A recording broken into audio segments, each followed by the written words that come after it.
sure, we're staying at a beautiful place with a beautiful pool. He immediately asked me to blow up his oat boat, and he sat in it for the rest of the afternoon.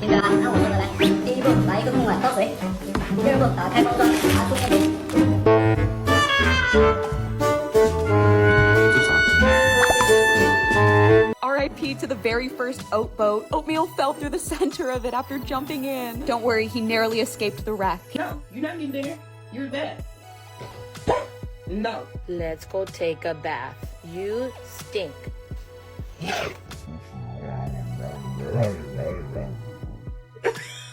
has been 1 hour.